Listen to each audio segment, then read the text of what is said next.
چند لوگوں نے سرکار سے حضرت مولا علی کی شکایت کی۔ حضرت مولا علی کی شکایت کیا تھی کہ آپ نے جب حج کے لیے گئے تھے تو چند صحابہ کرام کے ساتھ یمن میں وصولنے کے لیے زکوٰۃ اور بھی جو مال وصولنے کے لیے جو ہے جو ٹیکس لگایا جاتا تھا، تو اسے وصولنے کے لیے چند صحابہ کرام حضرت مولا علی کے ساتھ بھیجے۔ ادھر سے واپسی میں جب مکے کو لوٹ رہے تھے سرکار کے ساتھ حج کرنے کے لیے، تو حضرت مولا علی نے ایک جگہ ایک جماعت پر اس مال میں سے خرچ کر دیا۔ اس مال میں سے جو مال اللہ اور اس کے رسول کا تھا، مال غنیمت کہیے یا بیت المال کہیے، جو یمن سے وصول کر کے لایا گیا تھا، اس میں سے چند لوگ ایک جگہ ملے تو ان پر وہ خرچ کر دیا اس میں سے۔ تو اس کی شکایت ان جو صحابہ تھے ساتھ میں، انہوں نے سرکار سے کی کہ سرکار جو مال غنیمت تھا اس میں سے، اس امانت میں سے مولا علی نے جو ہے خیانت کی ہے، اتنا مال بلا آپ کی اجازت کے دوسروں پہ خرچ کر دیا۔ تو سرکار مصطفیٰ صلی اللہ تعالیٰ علیہ وسلم نے 30,000 صحابہ کرام کا مجمع تھا اس جگہ ٹھہرا ہوا، تو آپ نے ارشاد فرمایا سب کو خطاب کر کے، غدیر خم کا خطبہ مشہور ہے،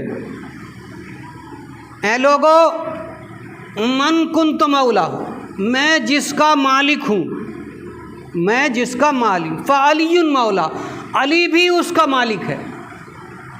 مال غنیمت یسألونک عن الانفال، 9 سپارے میں سورہ انفال کی پہلی آیت۔ اے محبوب، تم سے مال غنیمت کے بارے میں پوچھتے ہیں تو آپ فرما دو، یسألونک عن الانفال قل الانفال للہ ورسول، مال غنیمت کے مالک اللہ اور اس کے رسول ہیں، اللہ اور اس کے رسول 9 سپارے میں ذکر فرمایا۔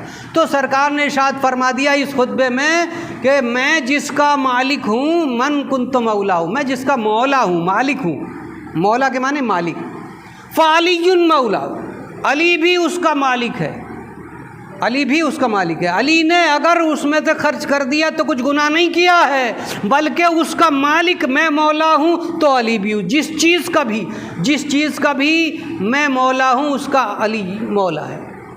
اسی دن سے حضرت علی کرم اللہ وجہ الکریم کا لقب مولا علی ہو گیا۔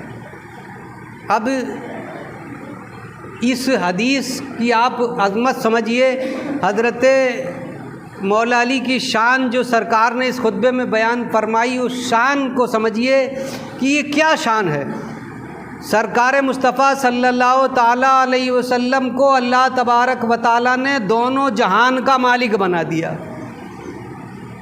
دونوں جہان کا مالک بنا دیا۔ تو جب دونوں جہان کے مالک سرکار مصطفیٰ صلی اللہ تعالیٰ علیہ وسلم ہیں تو اللہ کے رسول ارشاد فرماتے ہیں جس کا میں مالک ہوں اس کا علی مالک ہے، تو پھر علی بھی دونوں جہان کے مالک ہیں۔ اسی لیے حضرت مولا علی کو مولا علی کہا جاتا ہے کہ وہ سب کے مولا ہیں۔ اللہ چلا دے۔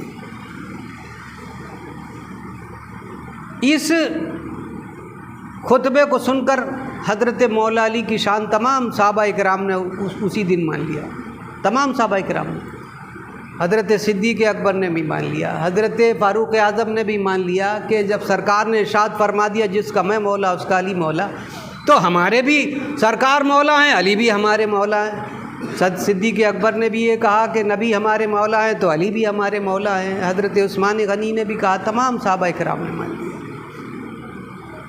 کیوں نہ ہو، حضرت مولا علی جب پیدا ہوئے، فاطمہ بنت اسد حضرت مولا علی کی والدہ درد زا ہوا، طواف کعبہ کر رہی تھیں، تو اچانک سے درد زا ہوا، ایک دم سے پیدائش کے اثار، اب کہاں جائیں، بھیڑ میں سے نکل کر کے کوئی کچھ موقع نہیں ملا، تو آپ نے جو ساتھ والی عورتیں تھیں ان سے کہا، اچانک دروازہ کعبے کا کھلا اور آپ اندر داخل ہو گئیں، اور اسی جگہ کعبے کے اندر حضرت مولا علی پیدا ہوئے۔ خانہ خدا میں پیدائش کہاں ہو، ولادت کہاں ہوئی؟ خانہ خدا میں، کعبے کے اندر۔ اور جب شہادت ہوئی تو پھر کوفے کی جامع مسجد میں آپ تہجد کی نماز پڑھنے کے لیے رات کے تیسرے پہر جیسے ہی داخل ہوئے تو یہ جو محرابیں ہوتی ہیں بیچ کی، اسی محراب کی ایک آڑ میں چھپا ہوا خنجر لیے ہوئے، تلوار زہر میں بھنی ہوئی لیے ہوئے عبد الرحمن بن ملجم خارجی چھپا ہوا کھڑا تھا۔ جیسے ہی سرکار یوں داخل ہوئے اس نے تلوار ماری اور یوں لگی، آپ کا امامہ کٹ گیا اور پیشانی کٹ گئی، پیشانی میں وہ زہر اس تلوار میں سے لگ گیا جس سے آپ زخمی ہو گئے۔ لوگ اور جو دو چار اس جگہ موجود تھے انہوں نے اسے عبد الرحمن بن ملجم کو پکڑ لیا اور پکڑ کر اسے گرفتار کر لیا، اور تمام لوگ اسی وقت کوفے کے ہنگامہ ہو گیا، کوفے کے مسجد میں آ گئے۔ تو آپ نے ارشاد فرمایا حضرت امام حسن سے، امام حسین سے اور صحابہ کرام تھے، تابعین تھے جو عقیدت مند تھے اور مار دینا چاہتے تھے، تو آپ نے ارشاد فرمایا اے حسن، اے میرے بیٹے، جیسا تم اپنے آپ کھانا ایسے ہی اسے کھلانا، اور نرم بستر پر سلانا، ٹھنڈا پانی پلانا، پیٹ پر کھانا کھلانا، کوئی سختی نہ کرنا۔ اگر میں شہید ہو جاؤں، دنیا سے چلا جاؤں، تو ہو سکے تو تم معاف کر دینا، اسے یوں ہی معاف کر دینا، اور اگر معاف نہیں کرتے، انصاف کرنا چاہتے ہو تو اس نے ایک بار کیا ہے، تم بھی ایک ہی بار کرنا، دوسرا اگر وار کیا تو تم ظالم ہوگے۔ مسلمانوں، یہ ہیں علی۔ بات سمجھو کہ اسلام کیا ہے۔ یہ اسلام ہے جو حضرت مولا علی کرم اللہ وجہ الکریم نے پیش کیا۔ کس کے بارے میں کہہ رہے ہیں؟ جو قاتل ہے، جس نے دھوکے سے آپ پر خنجر کا یعنی اس کا تلوار کا وار کیا اور آپ زخمی ہو گئے، تیسرے دن شہید ہو گئے، تیسرے دن زہر نے اثر کر دیا اور شہید ہو گئے۔ تو یہ حضرت مولا علی کی شان ہے مسلمانوں، کہ ٹھنڈا پانی پلانا، نرم بستر پر سلانا۔ کس کے لیے؟ قاتل کے بارے میں کہہ رہے ہیں، بھوکا نہیں رہنے دینا، اسے وہ کھانا کھلانا جو تم کھاتے ہو۔